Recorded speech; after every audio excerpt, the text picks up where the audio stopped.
नमस्कार, आप देख रहे हैं अंक बाइट्स। मैं हूँ आपके साथ पूजा ठाकुर। आपको बता दें 11 मई को होने वाले chamber of commerce and industry के चुनावों को लेकर पूर्व अध्यक्ष राकेश गुप्ता द्वारा एक पत्रकार वार्ता की जाए, जिसमें कई सारी अहम बातें जो है ये रखने वाले। क्या कुछ इन चुनावों को लेकर इनकी बातें रहने वाली हैं, आइए जानते हैं। मेरी आप सब लोगों से अपील है, क्योंकि लास्ट ईयर हमने प्रेस कॉन्फ्रेंस की थी जुलाई में और एक्सपोज की थी कि कैसे 2023 की रिगिंग एक्सपोज की गई।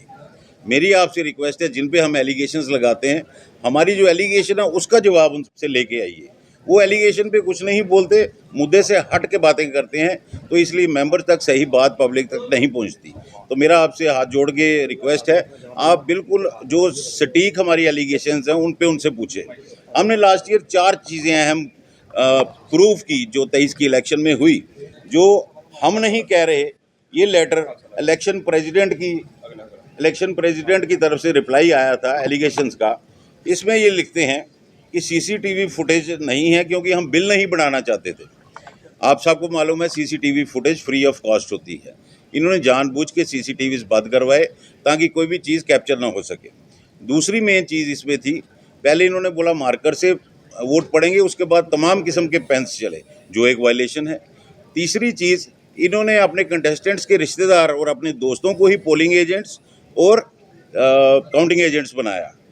और उसके बाद इन्होंने 10 आदमी इन वायलेशन ऑफ कॉन्स्टिट्यूशन, जो इन्फ्लुएंशियल मेंबर्स हैं other than election team, constitution को वायलेट करते हुए उनको पोलिंग हॉल में बिठा दिया टू इन्फ्लुएंस वोटर्स। तो ये चारों चीज़ें साबित करती हैं कि पोल्स रिग हुए। हम कोर्ट में अपनी संस्था को नहीं लेके जाते हैं। श्री राम साय के टाइम भी यही मेरे ऑपोजिशन वाले कोर्ट में गए थे और 2020 में भी ये कोर्ट में गए थे।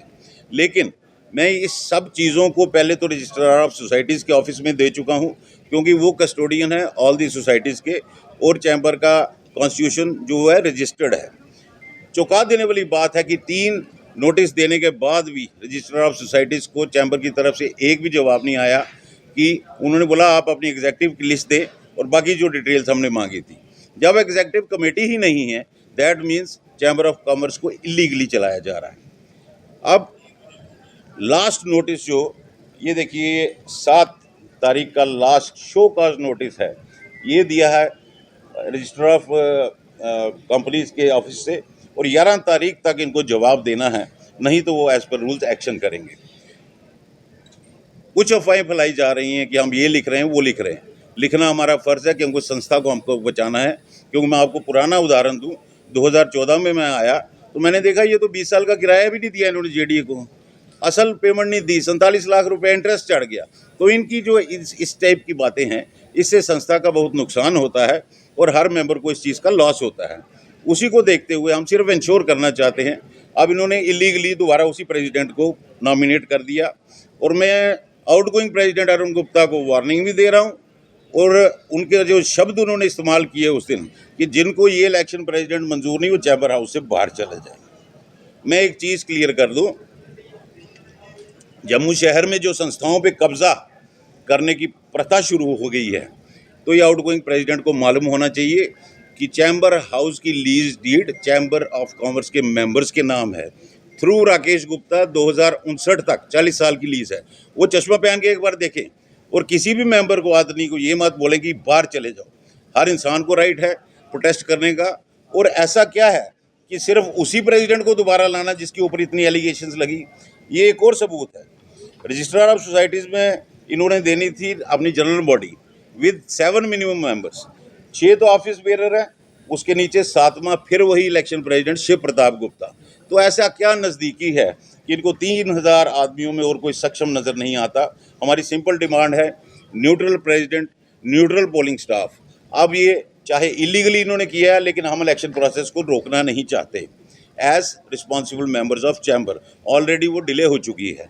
हम सिर्फ चाहते हैं, जो प्रशासन को, रजिस्ट्रार को लिख रहे हैं, कि कोई ना कोई इनके ऊपर सुपरविजन के लिए बैठे। और ये बार बार जो बोलते हैं, पिछली बार मैजिस्ट्रेट था, पुलिस था, इनको इतनी अंग्रेजी समझ आनी चाहिए, प्रेजेंस और सुपरविजन में फ़र्क होता है। They were present to ensure law and order. वो इंटरफियर नहीं कर सकते थे कि प्रोसेस भी क्या हो रहा है। और हमारी ये पुरजोर कोशिश जारी है कि हमें प्रशासन से कोई ना कोई इंसान चाहिए जो ऊपर सुपरवाइज करे, ताकि इलेक्शंस फेयर हो। हमारी ऐसी कोई मंशा नहीं है कि हम किसी का नुकसान करें। ये तोड़ मोड़ के लफ्ज़ बोलते हैं, क्यों कंप्लाई नहीं करेंगे तो रजिस्ट्रेशन पे तो सवाल निशान लगेंगे। Societies act over rules constitution of the chamber act. तो ये इन सब चीज़ों को मद्देनज़र रखते हुए मैं आपके माध्यम से एलजी प्रशासन को भी अपील कर रहा हूँ और तमाम अपने मेंबर्स को भी अपील कर रहा हूँ कि आप बातों को समझिए, इनकी झूठी बातों में मत आइए। इनका झूठ का पटारा ख़त्म हो चुका और हमारा भी सब्र का बांध अब टूटने वाला है।